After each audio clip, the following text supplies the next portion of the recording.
up, everybody? It's good. Welcome to another episode of Talkin' Shit.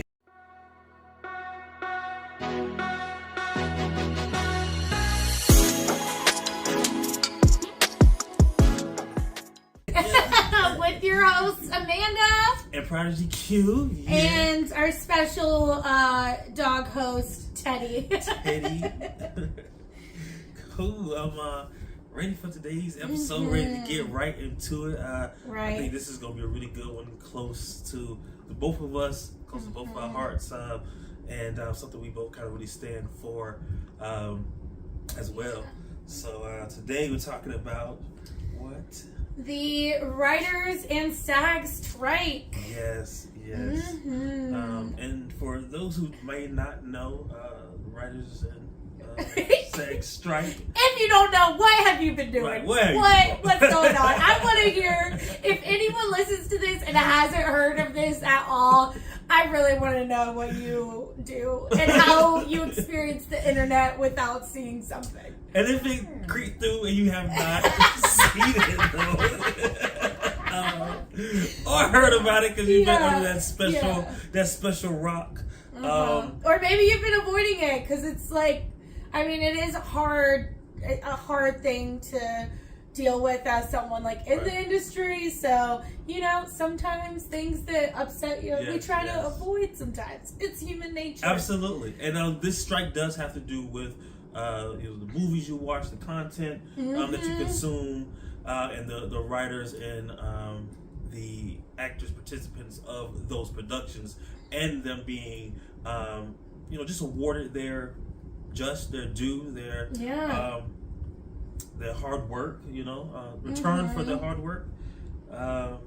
So it is a big deal right now. And they've been on strike for a long time. I think it was May 4th was when the writers started, and then let's see about the actors, but either way, it's the longest strike as far as the film industry is concerned. Ever. Like 2007, 2008 was the longest one before then, and that was 100 days, and we're well past that now. Right. So it's really crazy. But this doesn't have to do with that strike, but I did look up what strike was the longest, and there was a strike that was 11 years long. 11 years? 11! What did they do for 11 years? I mean, they was just outside just sick. It was in 1954, though, so they didn't have... Oh, okay, 1954. Wow. The world wasn't as fast-paced back then. 11 years? Oh, my God. That's a decade. Over that. Man. That was so wild. Paul didn't make it. It was the auto workers. He want me to be out here. Yeah. Do it for Papa. Do it for Papa.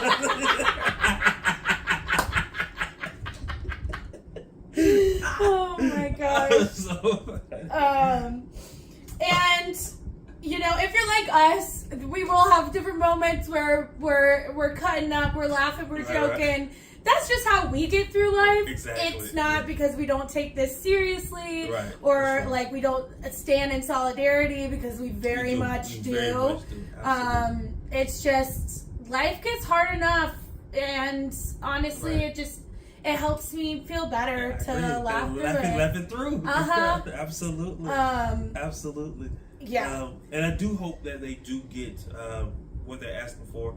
And of course, the things they are asking for is, fair wages. The streaming industry has definitely changed how so much writers and performers and production crew, really get paid when it comes to providing these type of shows for you all as well as myself. I mean, I consume these kind of things.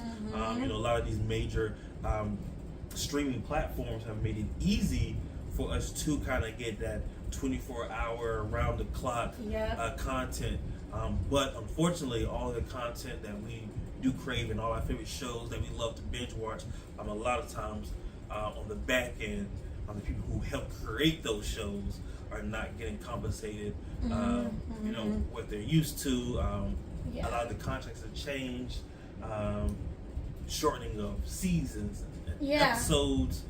I mean, you're not seeing the effects is full out as you would have back in 2007, because in 2007, 2008, cable was still very much a thing. Right. I mean, you know, that was a time where I think Netflix was available, but only through the Wii or whatever. If y'all remember that time, you had to get like a CD or whatever to put in the Wii, and then it made it an app on there, and then you got like, you had to order online which movies you wanted to get mailed to your house, and you had to mail it back before they'd send you another one. Right. And it was just so wild and crazy compared to how we do it now.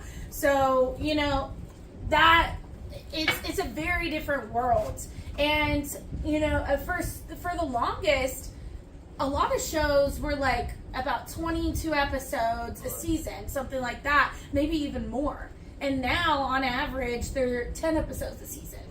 So they have to get on 2 to 3 shows to make the money that they were making in one show. And even then, that's actually decreased. Like, their wages have decreased over the years. And the residuals are like nothing. Like, I've seen different writers tweet that, you know, they used to get $12,000 in residuals. Now they got a paycheck for $4. Right. Like, that's wild for a show, and a lot of these streaming services that, of course, make as much money as they do, and a lot of these executives and these producers make as much as they do, to not give the writers, again, what they should be deserve. I don't know how that actually works, though, when it comes to how do they come up with those numbers? You know, is it like, I mean, part of what the writers want, so just to highlight what the writers want, they want transparency, because they don't know how much these services are actually making, so they can't make an accurate assessment of what they deserve, because, you know, everything's so secretive now that, you know, they don't know how much they're owed. And that's part of it too. They need to know that. Everybody needs to be open in that conversation. Right. And then also, you know, they want better wages because their wages have decreased.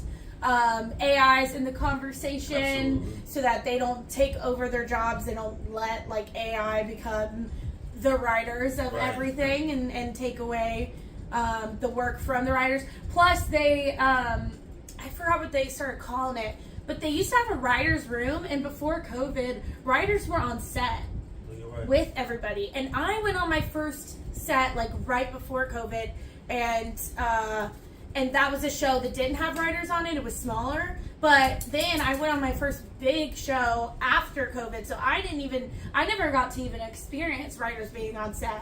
Right. And I know that would have changed the game. So like, they're also wanting to be more included in the conversation. And I was seeing that somebody was watching, they was saying that how the writer was doing a lot of the writing and stuff from like Zoom meetings, and not even being allowed, you know, not saying allowed to go to set, but you know, not being brought to set or flown to set or whatever the case may be. Oh my gosh, I'm sorry, y'all. Teddy has a shoe in his mouth, and that's the shoe that I stepped in crap in. So that's great. Sorry, y'all. Continue. Oh, and another thing too. That's what you've seen a lot of actors and writers during this time, like focus on music or start a podcast and stuff, because that isn't, or go back to theater, you know, because that isn't included in this strike, and everybody's just trying to make it through, y'all. Like, life is expensive. And I looked everywhere to try to find that studio exec that said, to find out who it was. I heard it rumored, allegedly, that it was the Netflix studio exec, but I couldn't find anything about it, so don't hold me to that, and don't hold them to that. But there was a studio exec that said, like, they were going to keep this going until they lost their homes. Till, like, the writers and they lost their homes. Like, how disgusting is that? They're making millions, some of them billions, like hundreds of millions of dollars a year. And they could end the strike just by giving up some of their profits. Exactly, right. and still be well in profits. Yeah, and still have millions of dollars. Millions of dollars. Millions. It's crazy. Yeah. It's just makes no sense. Like, it's just the human decency is not there. It's just, it's so greedy and disgusting, and I don't think, even if I get as rich as I hope to be one day, I don't think I could ever, like, understand and have the mindset of, like, me, and not sharing the wealth. Right, I agree.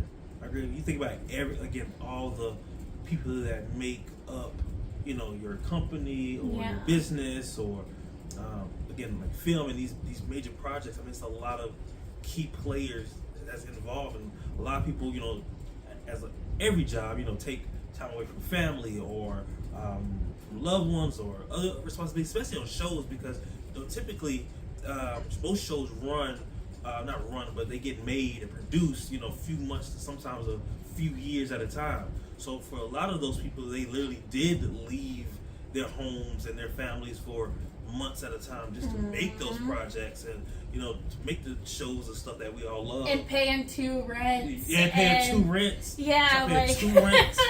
And I know that some are contracted to get like housing bonuses or whatever, but it's still, there's a very real possibility that even those don't pay both the rents, and then they have they're moving their kids or they're away from their kids. Right. Like it's the film industry takes up your entire life. It does. And like, while I love this industry so much, there's a lot that needs to be fixed, and I'm very, very glad that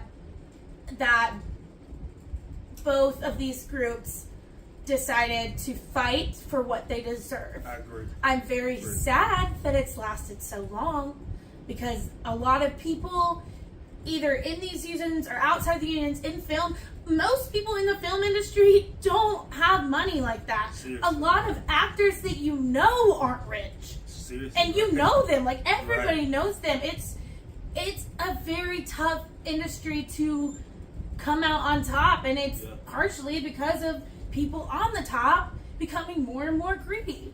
Exactly.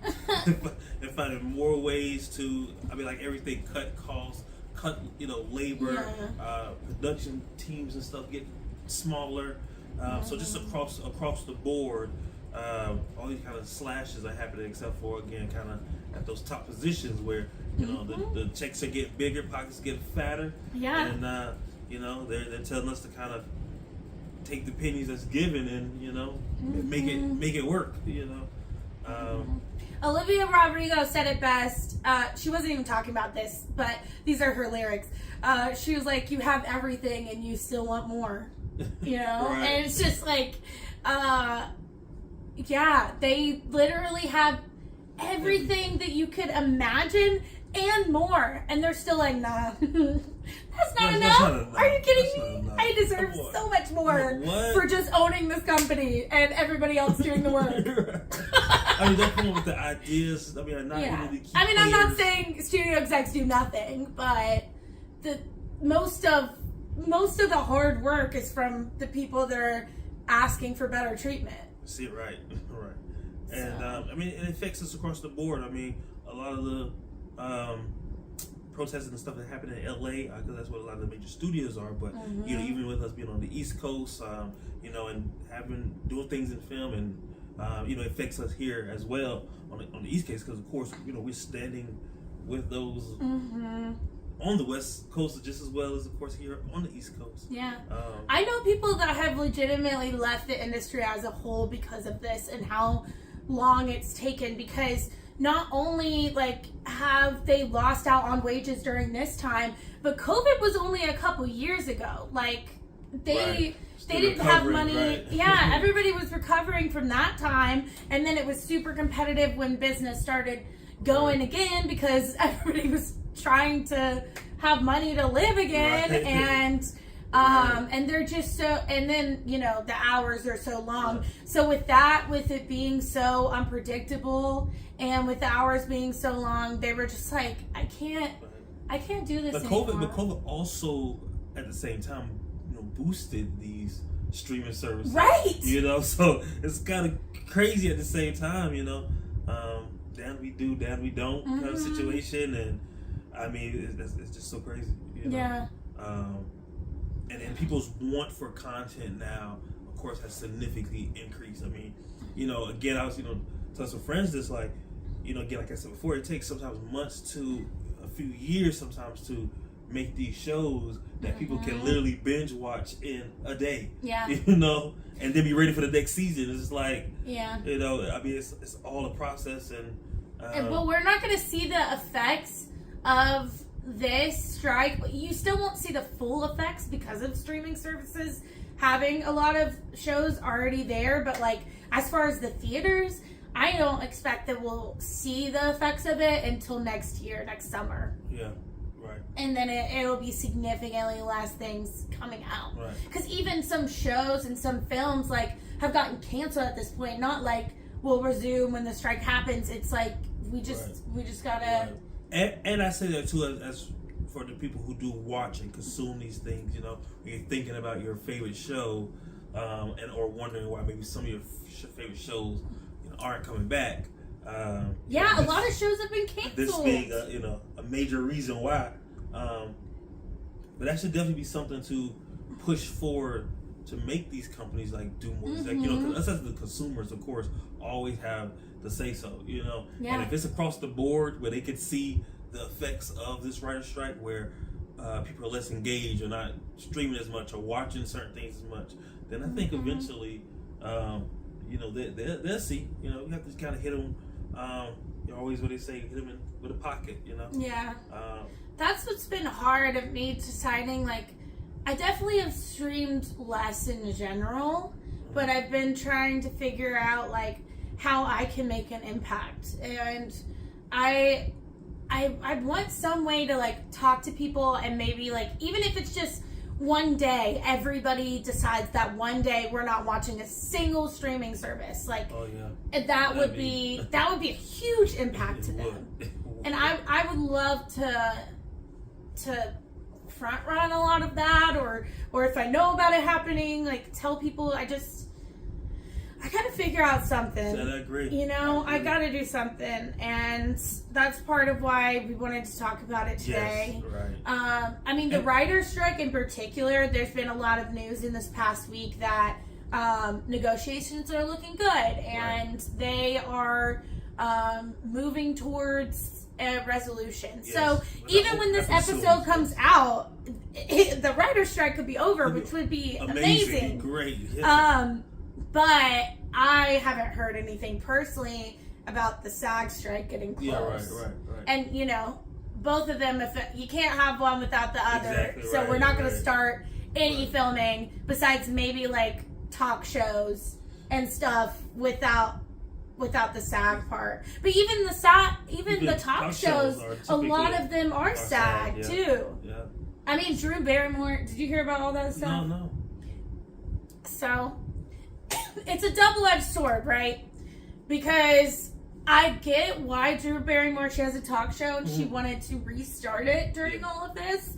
And, she's thinking about all these people that have lost out on wages for months and months and months and wanting to get started because of that.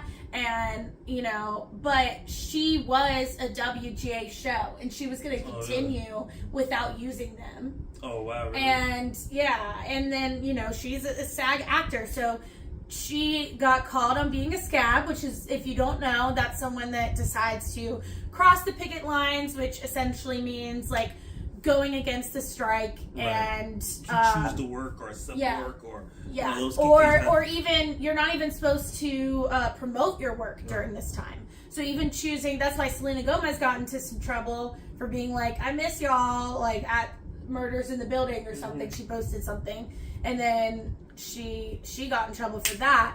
It's a very, very serious thing. So finally then Drew Barrymore came out and was I'm sorry, I decided not to do it. I get it now. Right. But it just sucks. I always fuck that name. AMD. American Motive. Oh God. Okay, I'm gonna have to look it up. Not Motive. They do have some motives though, but they do have some motives. Seriously, their motives have what been putting this back. Okay. Hold on, we're looking it up. And I practiced before we started because I knew I was gonna mess up. And she did. So she like, we look at it again. AMPTP. AMPTP. You better do the right thing and pay me. Yeah. That needs to be the new slogan. Pay assignment to me. Pay my folks. Man, stop playing. Mm-hmm. My rap album's coming out soon. So wait, you can't support. You can't plug your any works. Yes, I can. Music is good. Music is fine. Oh, music is fine. That's why all these musicians are still coming out with albums and plugging those albums. Okay. That's why we can do this podcast, and other actors have started podcasts because that's not against it. Okay. You can do theater, you can do podcasts, you can do music, but and then I can't remember about commercials. I think commercials are wishy-washy, like maybe. But no to any TV or film. Oh. Yeah. That's so crazy.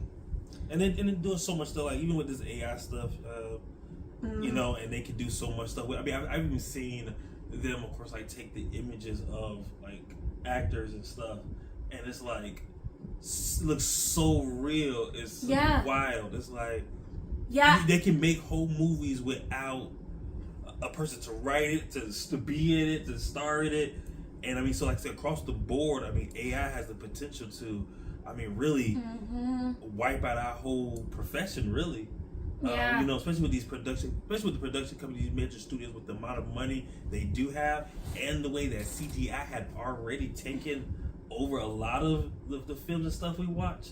It's like, you put CGI with AI, artificial intelligence. I mean, like I said, I mean, that whole industry, you wouldn't, It's hard because it's like, the very, very small aspect that I appreciate AI for is giving tools to people that don't have the financial ability to buy the things that will create the same kind of images that AI does. Right. Like in that one sense, it's good. But in the sense of they're going to use people's images without consent, they're going to lay off people and not have, writers and actors work as much if AI gets used. I saw they was like talking about like the background, like literally scanning faces and paying them $200 and then for that day, and then being able to use their image for the rest of time. Right. Like once that image is uploaded and on, you already know once it's on the internet, it's forever on the internet. So that's one thing you need to know. Like background actors are not extras, whatever you call them. They are not paid super great, to be honest. Right. But it's like I saw a set that consistently paid like $80 for the day. Like some of them would go up to $200. Like that was like on the high end. That was the one that everybody was trying to get on, but they're not SAG roles, but SAG-AFTRA union is fighting for you. Like this is part of what they're fighting for, because they don't want these studios to be able to own actors' images, whether you're an extra or you are on the main cast list. Right. They don't want you to own them to own your images forever without your consent or without paying. And I know so many people who do background work, whether it's just for extra cash, or some people who do extra work literally full time. So I mean, that's a major group of people who, again, would be without work. And again, this industry makes up so many different dynamics. Again, from the artists that you see on the red carpet to even somebody who might be, putting up lights or, all parts of it. Well, and part of the SAG agreement too is they're working on coming up with some kind of terms for at-home auditioning, because since COVID happened, it's basically been exclusively online video submissions as auditions. And people are paying like hundreds of dollars. People are paying so much money to go to a studio and rent out their space to audition for something they might not even get and pay for it. Like, there's a lot of financial decisions that you have to make as an actor, right, for sure. way before you make it, or even after you make it, because even stuff like headshots and stuff are, you know, costs. And, hundreds of dollars, and you're supposed to update those every year. Yeah. Like all that stuff. I mean, we get to add up again, talk about traveling to and from shows, depending on, or you know, sets, depending on where they're filming at, and of course they want you to be local for those reasons, but still, I mean, that's gas and stuff, and and they don't pay you for like way more than 9 times out of 10. They do not pay you for that stuff. They do not pay you for gas miles to go set to set to. No, you know, none of those things. I mean, so there's a lot that goes into, again, providing this kind of content that a lot of people really just, you know, don't know. Yeah. Know? And you think, okay, it's my favorite show, and they put out one, or you sometimes you ask, well, why did it take so long? Because again, like it takes a lot of moving parts in different departments and really people to bring the shows that, you know, you love consistently. And people use the higher paid people as examples for, like, why is this lasting so long? They're getting paid pretty well. Like, that is an anomaly to get paid that well. And even with that, it's hard to get on a lot of shows. So that one show could be your salary that you're relying on for years. For years. You don't know. You have to save as much as you can in this industry, because you don't know when a strike is going to happen. You don't know when you're going to be out of work and for how long. You just have to take advantage of what you get when you get it. And you get it all the time where shows will start and don't even, you know, last the full season. Or in the middle of the season, you know, stop. I mean, and again, those actors have to, and everybody really who works on that set of production has to go back to the drawing board and find another one, you know, and hope that another one even comes, you know. I can't remember what show. I can't remember what. Maybe you'll remember. And there was a video we were watching earlier, and it was about one of the writers that won, I think, an Academy Award or won some award for their writing, and literally like was living in an apartment that was very small, and they lost their heat and couldn't afford to pay for heat, so they would have to go to like a coffee shop for internet to be able to write. And then the outfit that they wore to win that award, they had to put on a credit card because they didn't have any money in their bank account. They were negative in their bank account. Like, the day-to-day people in this industry are skating by, and we're just trying to do what we love and be able to live on it. Live on it. That's it. You already, you know, sacrificed again so much, like I said, to do this. You know, some people take classes, some people go to school, some people, you know, again, move in pursuit of a dream, and I know actors are like pretty much expected to constantly be in class. So you're paying for your headshots, you're paying for the classes, you're paying for sometimes where you record.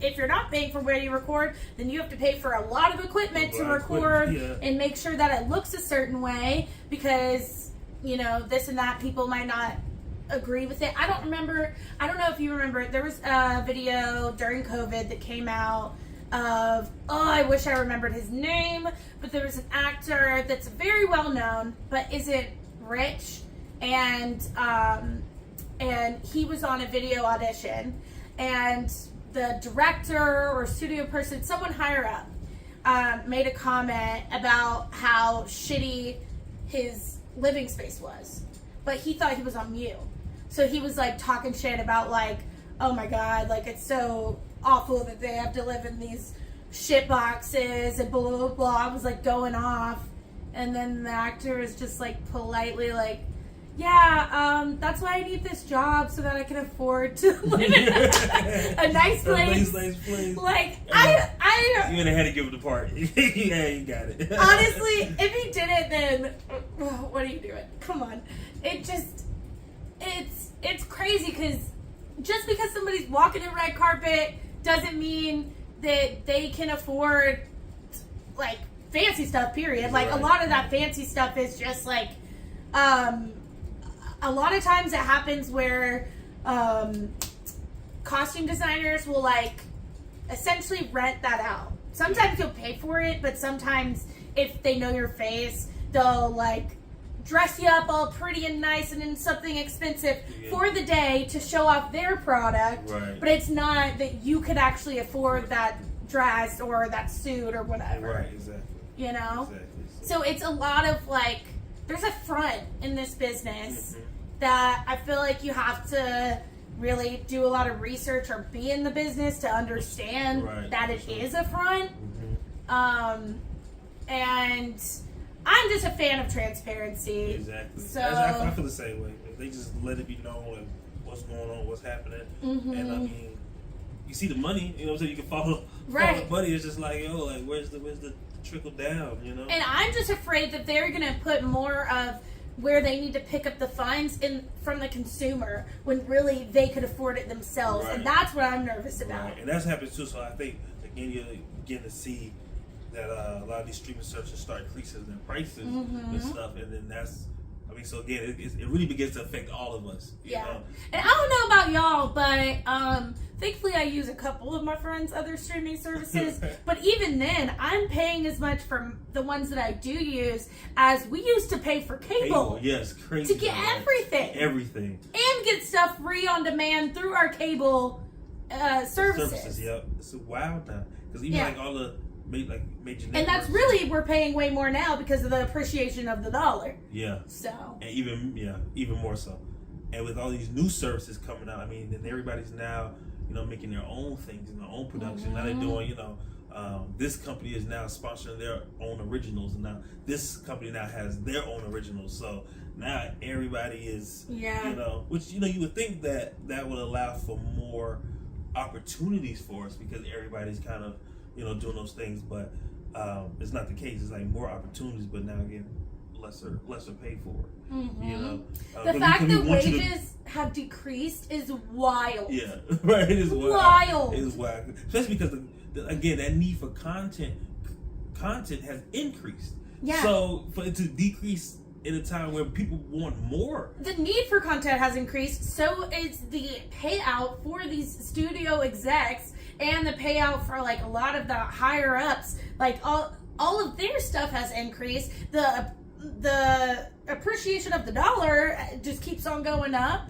So they're not only getting paid less if you look at it as a like 1-to-1 type of situation and don't even account for appreciation, but then you account for that and it's like, dude, you're comparing dollars and pennies. Exactly. Seriously. Seriously like, though.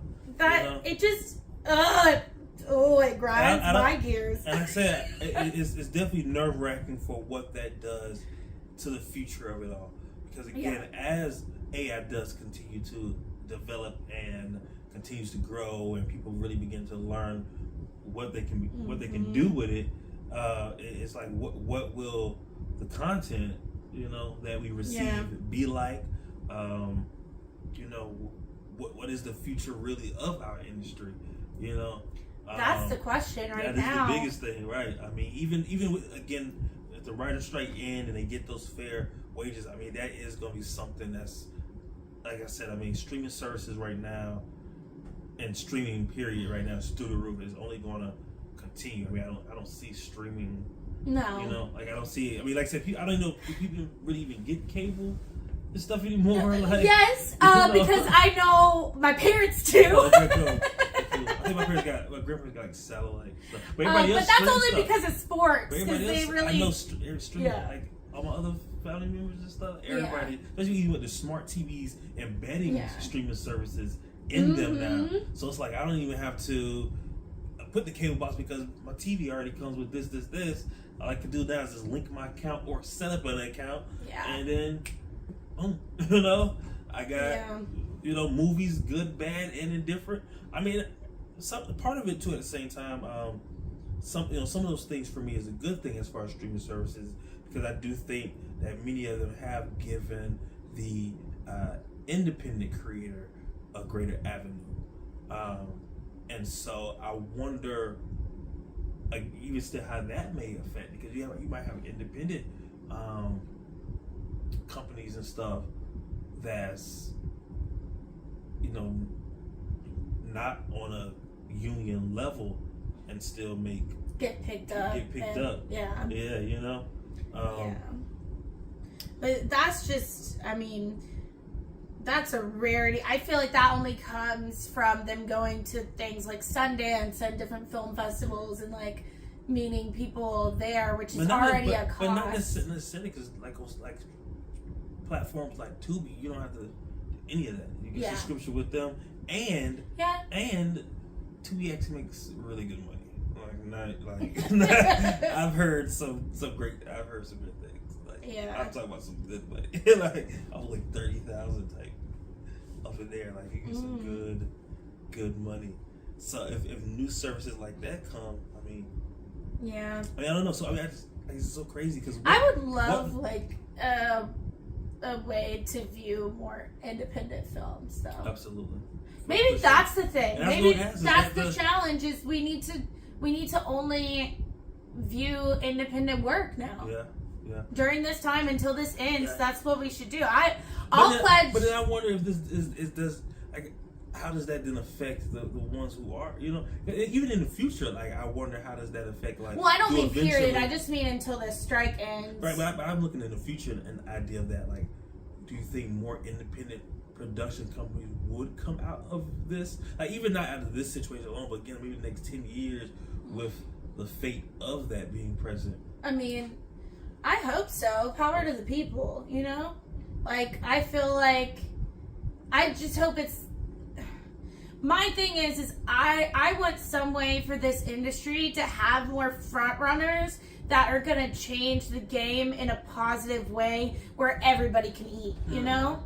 And that's what I hope to accomplish. Like, that's what I hope a lot more people have that mindset of not just me. Like, I want to be rich so I can also give. Like, that's the biggest thing is how many projects I have in mind that are going to cost a lot of money. So I need to be able to make that money to then start and fund those projects that I know will change lives. Right. Absolutely. So, you know, it's giving back to the people who do it, because it's a collective thing. And that was a big thing for me.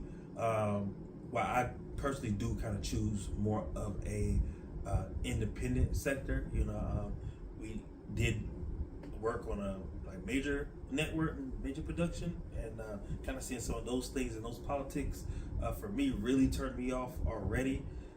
So I'm all about the independent artists, independent work, and I will say that even if independent production companies do take hold and do make the forerunner in this industry, I want to say for independent artists, make sure that we do protect our own and our worth too. Yes. Because what can happen is we create these independent works for ourselves. These major companies want to pick them up and then still pay us pennies for it just because they have the platform. Well, that's the scary thing with AI is that AI takes bits and pieces from copyrighted works and from like unsolicited, free works essentially. Yeah, they take bits and pieces from a bunch of different works and put it together to make something quote unquote new that is far enough that you can't figure out its direct source. Right. Because there's so many sources that it came from. So then those sources aren't getting the credit financially or just spoken credit, which they should always get the financial credit, let me just say that. But they're getting none. They're getting nothing. Nothing. They're just getting used and abused. Right. And that's, I will say, because I've played around and dibbled and dabbled with AI, and even as a person who use it to see, you know, hey, do this, it doesn't even source where it got its information. So even as I need an annotated bibliography. It's like, I don't know where you get these ideas from, but it has to say do this, and it pulls it and just generates it.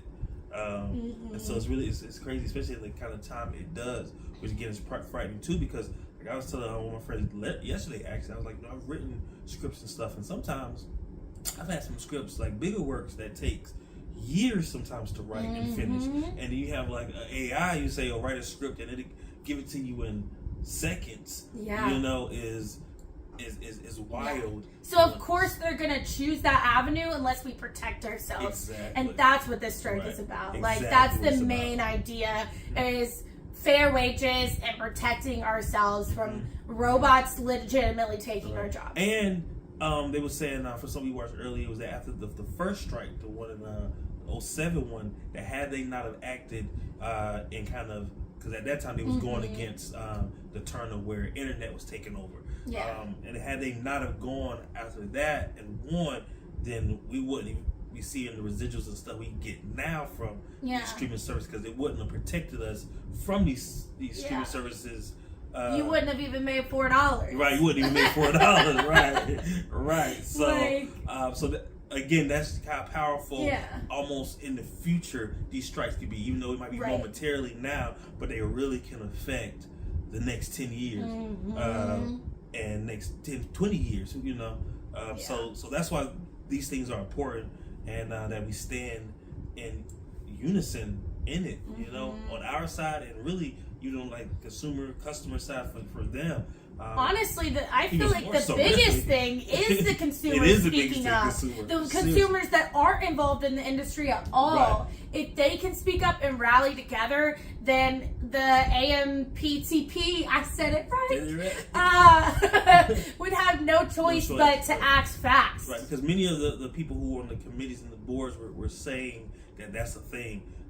Those companies kind of feel like they're, I don't want to, for lack of a better word, I'm gonna say, you know, kind of whining, you know, about the ones. You know, it's kind of like, oh, you know, we give you guys enough, make it enough. You know what I mean? Or a lot of the answers and stuff is ambiguous. Like, even when it comes to AI stuff, it's like, oh, well, we don't really know what that's gonna be like in the future, so we don't know how to engage it yet. So we're not gonna do anything about it. You know, but that's just even though we're out here with the warning signs, like, hey, this is what can happen. They're like, oh yeah, we don't really see it yet. So, and even though it was like what, a year ago or earlier this year that everybody had AI headshots, like that was a popular thing. Right. So it's here. Like, don't act like it's not. It's here. It's just not like those movies that you've seen yet, where it's like robots are running the whole damn town.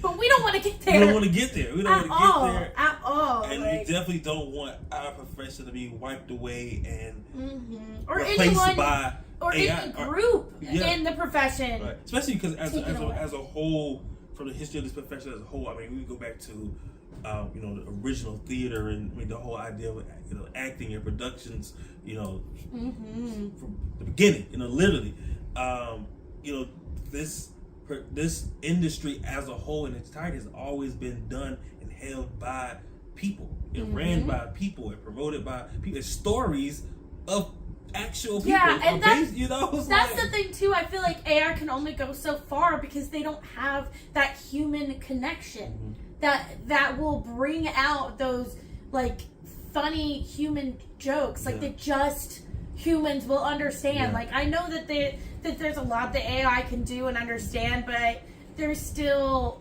you know, you talk even to, like, using as an example Siri, like, she doesn't get everything I say to her, you know what I mean? Like, and that's progressed. That kind of technology has progressed a lot, and there's still a lot that it can do that's kind of scary sometimes, but they still don't understand. Like, there's only so much I feel like they will understand, no matter how far the technology progresses. That I think that if this didn't happen, we'd realize that we needed people back when it was too late. You know what I mean? Right. When it was too far and too common to use AI. And I'm just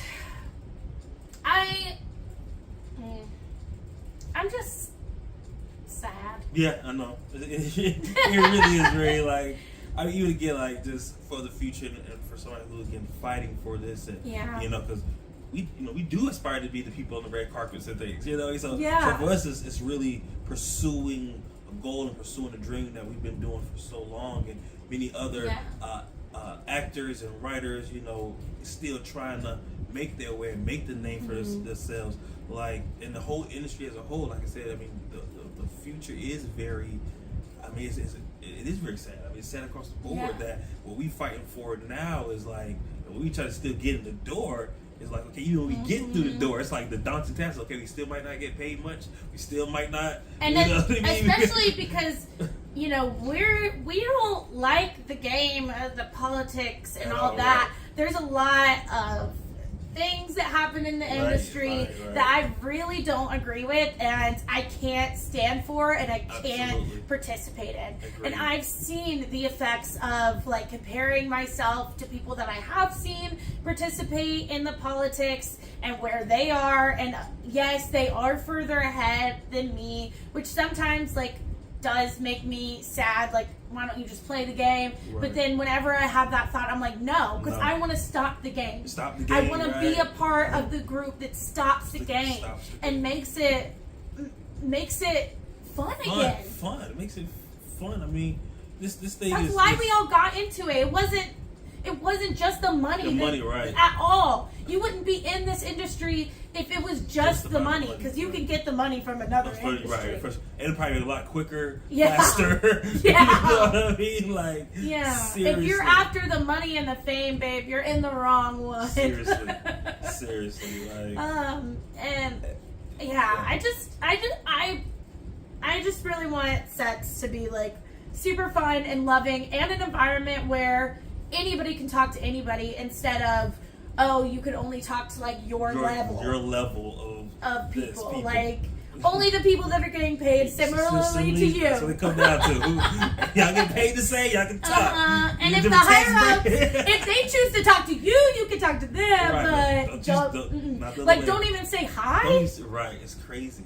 I get, you know, wanting to avoid, they're busy people. You don't want to walk up and start a conversation all the time, or like try to distract them from their work. Right. But you can read the room and tell when people want to be talked to and when they don't. Right. And the unfortunate part now is I feel like they never want to. It's so crazy because, like I said, it was one of my first sets, right? And they was saying like, you know, you can't talk to certain people, not knowing that, you know, we had clearance to talk to anybody, right? But at that time I didn't know. So it was just automatically like, yeah, you know, some people can't talk to depending. So really, almost like the whole time, I still didn't really know who I could talk to and who I couldn't talk to. The first day, like I said, this was like my first big production. The first day, someone told me, don't talk to the actors or you'll get fired. Don't talk to the directors or you get fired. Don't talk to the producers or you get fired.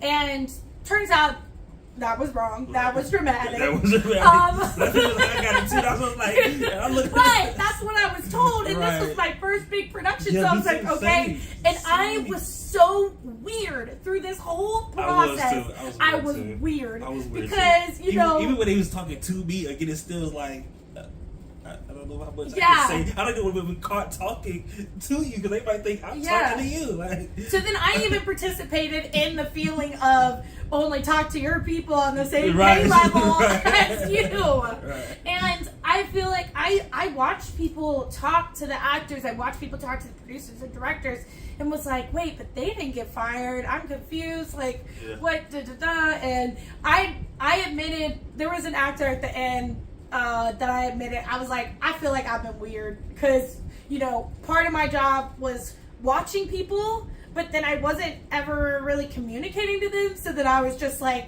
the weird person in the corner staring but not talking, and it was just not the vibe. Not the vibe. It wasn't the vibe. And I mean, not all of that was put on by them, you know. Part of that was like me taking one person's advice as the law, because they said that they knew it was my first production, and they said that was such certainty that I was like, oh my god, I can't talk to anyone or I'll be fired. Yeah, that's what I said. I didn't know who I could talk to. And they give you that, they was like, no, you're good, you're clear. Yeah. Like I said, I still was like, yeah, I don't know if I should take any chances. Right. I don't know, you know, or even if you did, it's still weirder, like when to speak and then when not to speak. And okay, yeah, I got clear, you know, I can talk to you, but you know, do you not want to be bothered? You know what I'm saying? Because sometimes you just don't know. Cause, you know, especially like people like us, we're kind of personal anyway. So you just kind of hey out of just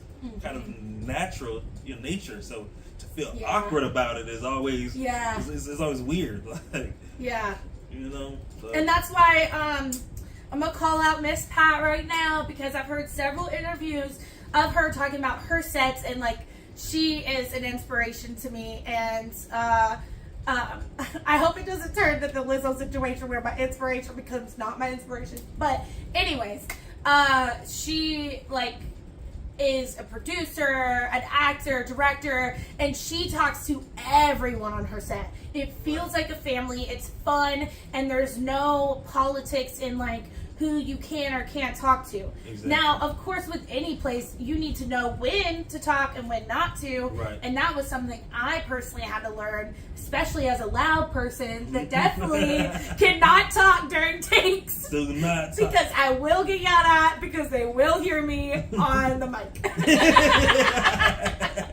But that's my personal journey, okay? I remember that. I know. It wasn't just once either. It wasn't. It was so funny. You be calling me, what happened? I know. I'd be like, oh my god. Oh my god, right. They just heard me. What did And then I'm like, I wonder how many times they heard me through the mic saying this and that and what they heard me say.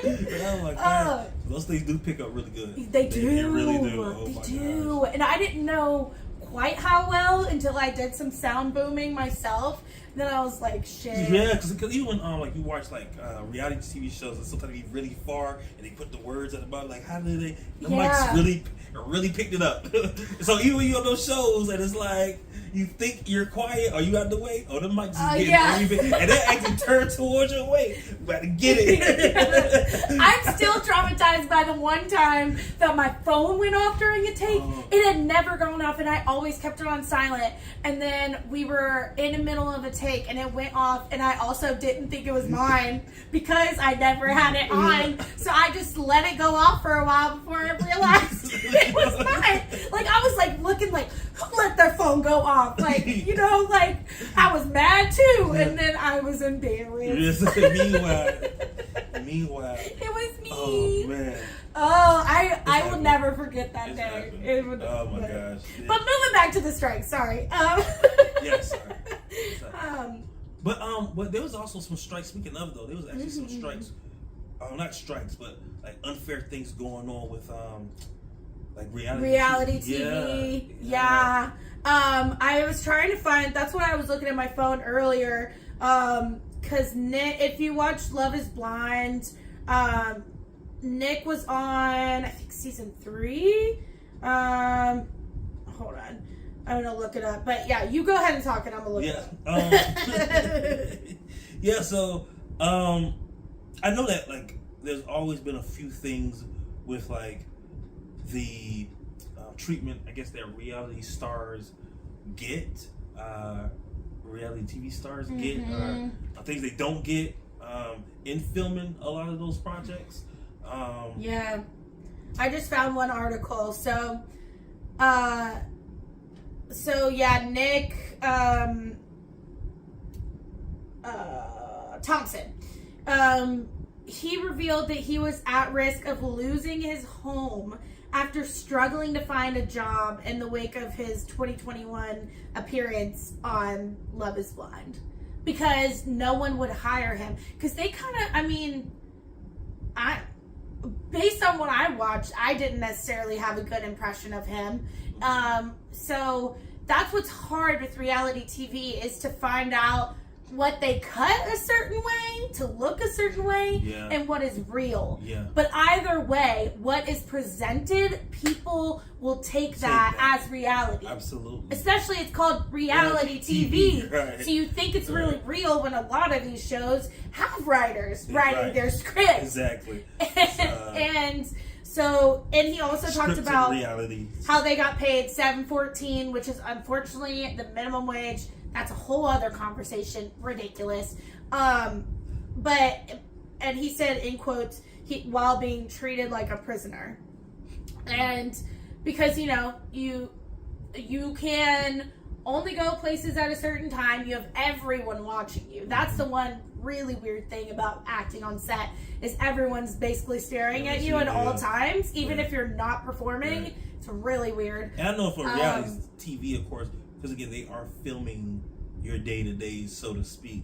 So unlike where actors are now eyes on you because you're in a particular scene or doing a particular scene, these people's whole focus is to watch you. Literally to watch you. And again, like when we watch this reality TV, And what we see, we see the person do whatever, but what they see is probably 10, 15 strangers just all looking at them with cameras and stands. And a lot of these shows push people to get drunk, and you can tell. You can't tell. Just because they have a cup that you can't see what's in it doesn't mean you don't know that they're probably drinking. And I heard that for like a lot of those shows. I mean, those places are normally like heavily stocked, and they push you to drink. They push you. That's another problem with our society too. In general, pushing people to drink, that's not okay. But especially on reality TV, because they know it will get more heated. They'll have higher emotions. Their inhibitions will be lowered, and they'll get more quote unquote good TV. Good TV. Yep. And it's like, but these are real people. And some of them have experienced acting and know a little bit of the industry. Some of them know nothing. And this is their first time experiencing set. And he, so he did, I do want to talk about Nick because I want to point out this, this company. So he did, let's see. Oh, sorry, it's not, okay. Okay, my phone's messing up. Should we continue? Y'all. Technology every time. See, and this is why we can't trust these robots, okay? Say that, right? Because they will turn on us. Get it wrong. Get it wrong. And robots get it wrong. I guess some of the living conditions, but I mean, the Unscripted Cast Advocacy Network. That's the foundation that he founded. So definitely check out the work that they do.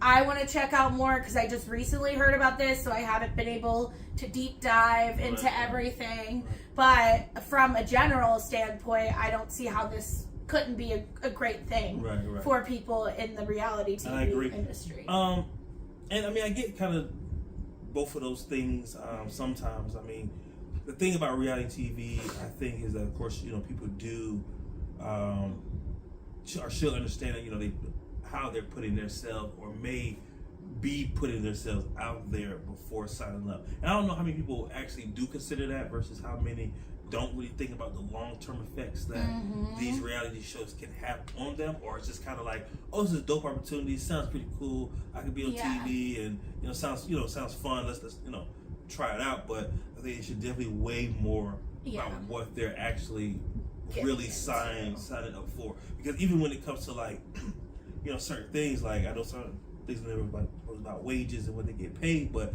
I always thought that with reality TV that was just kind of a given, that you wasn't going to be paid much for your appearance.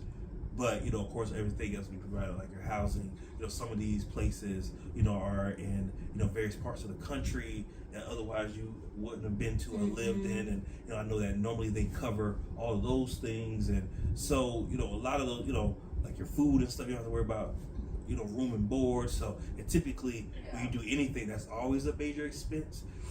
So the fact that they cover that, I do think is just because of, again, what you're submitting yourself to. So to be looking at, like, I never looked at anybody who did reality TV as somebody who quote unquote should be like considered a job, like, because but it's still the minimum wage for me that I'm like, they need to be paid way more than that. Because some reality TV people, they go on one season, they're painted as the villain, and like he said, it's hard for them to get a job. And he didn't, from what I saw, he didn't do anything that was like completely insane where I'd be like, yeah, don't let that man have a job, I mean, he needs to work on himself and himself in relationships based on what I saw. But reality TV has the opportunity for you to get really paid well, but all of it is outside of the show that you do. So what about the people that never got anything after that, and they just expose like their sex life and expose like their deep thoughts about things and their deepest secrets for $7.14 an hour, to the whole world?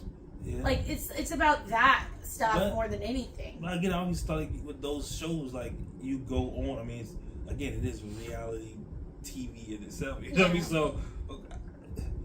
But then if they're pushing you to get drunk, then you can't really control what you're saying. But some of those producers at the same time too, not only push that, but they actually push certain stereotypes onto some of those people too. So for like that part, I do really understand, because again, you're painted as a villain, but the whole time the producers was, telling you, hey, can you, really amping you up to be the mean girl, amping you up to be the bad guy, the villain. If it's scripted secretly, then they give you the lines to be that way. Yeah. And they could take something that you said and completely cut it and make it so it's a response to something else that looks really bad out of context. Out of context. I've heard, of course, that they've done that happens those things all the time. You're like, that didn't even really happen that way. Yeah. And then of course then they have NDAs, so they can't really tell you how it happened for at least a while. Right. And like I said, a lot of it is really heavy scripted. Like I even know some ones that's filmed here that's literally like it's legit. It's a legitimate production. Yeah. It's a legitimate production. You know what I mean? That is what I've heard from like everyone I know that works in reality TV. It's a legitimate production. I'm like crazy. Yeah. Like you thought they don't really like each other, man. Yeah, don't treat it as fact that these are who these people are. Right. You know, like they give them a little grace and a little bit and a chance to show themselves. And I think maybe if they change the name or title, then put to what many of them really become is you become like reality actors. You know what I mean?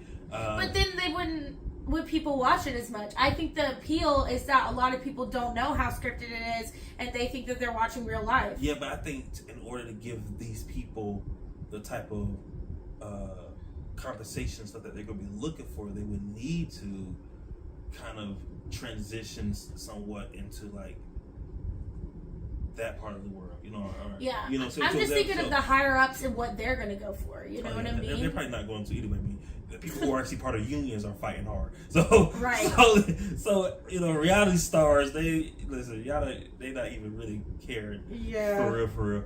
Like I said, we're fighting, but. Again, that's why it might be important to give them a class in it so that they get some type of covering from the union and can really get some type of fair treatment. Because that was the whole reason why, the union in our industry was created in the first place. Because way before the union, like these vaudeville shows and all these other shows that was, about and beginning movies and when film first came out, I mean, those actors and performers were performing, pennies at that time. Yeah. Like, sometimes harsh acting and working conditions and stuff on set with no care about safety and all these things way before the safety is a whole different thing on set. It does not get taken to the level of seriousness that you would expect in general. Because number one, everyone's overworked. Like 16-hour days are the norm. 14 to 16-hour days, that's the norm. And it's not even like like other professions, like where like people in healthcare professionals where they might work those days, but you work like 3-4 days and then you're off 3. Right. Like this is an everyday. And even then, I don't think they should work as long. No, they definitely shouldn't. But they do. They work like 16 hours, 12 hours shifts. The drivers are the ones that work the longest, like way longer than that, like 18, 22 hours, like crazy days. And like, you're driving a huge 18-wheeler. How can we justify the safety in that and the pay that they receive? I mean, they get paid fairly well, but still, like, for that, I remember talking to a driver that was talking about how he hasn't gone to the doctor in like a year and a half because he hasn't been able to get off to be able to take care of like some of the stuff that he really needed to take care of. Yeah. And it's like, there's just so many aspects of the film industry in general. And again, with safety as far as those long hours, because that was a big thing too, that even when we was on set, in the first kind of things was being talked about, you know, because they was eventually talking about some strike stuff going on with COVID originally, but it never happened. Yeah. But I remember people plan vacations and then it didn't happen, and we were like, "What do we do now?" I know, we just wanted a few days off. That's all we did. We really did. Oh my god, you low-key was happy when COVID had shut it down for that. Right. We don't got to film today. And we, like, union people, we didn't even get paid for days we did work, but we was still happy. Yeah. Take it. Oh my gosh, I need one.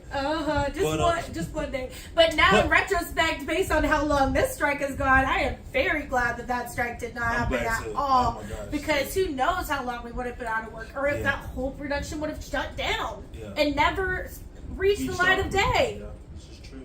Like, is there I want to give out some resources when we end, so is there anything else that you want to talk about that you feel like we haven't covered? I feel like I'm going to think of 5 million things to say after we especially because, again, this one does it resonates with us the most. So I think it's definitely things that later on we think about, like, oh man, you know, or even when we look back at it too, or listen back to, like, oh, you know, you should have said. So I think that as this does play out and continue, it is something that we will be probably addressing again, or referencing in some other future podcasts, especially as time goes on and these things develop and these strikes hopefully do come to an end.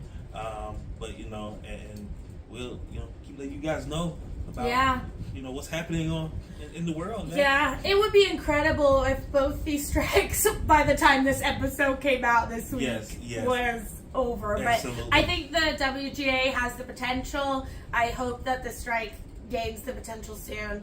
Honestly, at this point, the AMPTP they just need to give over. It's possible. It's very within their reach. Everything that's asking is very, very possible. And I feel like they just need to show some love and agree and be done with it. This is good. Like we said before. Because everybody's losing money. Yeah, they just can afford to lose it. At the end of the day, what it really comes down to more than anything, it is your guys' dollars, our guys' dollars that fund all of these things. The money they get.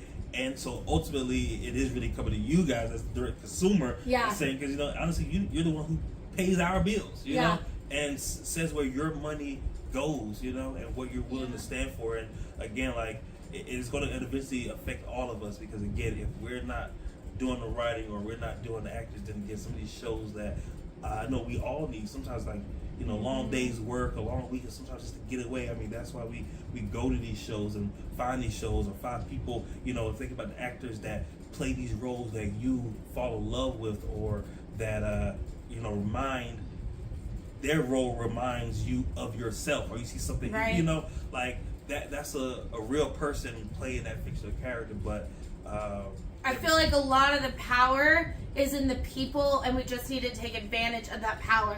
Like, if you haven't posted about the strike, especially if you're someone that's not involved in the industry, I feel like they'll listen to you a lot more. So if you're not involved in the industry, or even if you are, please make some kind of post, call them out, tag the top people, and let them know your thoughts, because we just need to come together as a society, and let's knock the doors down together. And let's keep this art thing going. Like, it's been going for so long, and it's something that, you know, we enjoy to do because of the stories we get to tell, the stories that we get to bring to you all, because I mean, that's why we do it, because we get the same pleasure as any other actor in providing, you know, something for the audience to take in and have that experience with us. And we love providing that for people. That's why we chose to do that, is be able to entertain people and bring smiles to people's faces, or sometimes tears too. You know, it's like, it's what drives us to keep doing this, despite the amount of times we hear no in this industry, the amount of doors that are slapped in our face. Like, this is one of the industries I tell people all the time, that no matter what part you in, it's not a guarantee. You can go to school and get a degree for any other profession more than not, and get a job in that profession. You can go to school for hours and still never be known. You'll never be seen. Like, literally, like, you can put your life savings into this industry and it still not give you, you know. So it's really our love for literally what we do that literally just keeps us literally going, despite if we make $1 or not, you know. Yeah. So our writers, our SAG-AFTRA people, our actors, everybody in the industry that is fighting and standing with these picket lines, we support you. We see you. We love you. Absolutely. We appreciate everything that you do. And I just want to end by giving some resources to people. So, you're good, right? Yes. Okay, yes. Awesome. So, if you didn't know, this is just a general resource if you or a loved one has thought of unaliving yourself or dealing with mental health and you want to talk to somebody. 988 is now the suicide prevention hotline number. So you can just dial 988. It'll take you right there. But as far as more specifically, I'm looking at an article on womeninfilm.org. But it's not just for women. It's for anybody in the industry. Just to name a few, Casting Society Emergency Assistance Fund does provide financial assistance for casting agent or society members who need urgent help. There's an entertainment community fund that provides help to anybody in the entertainment industry.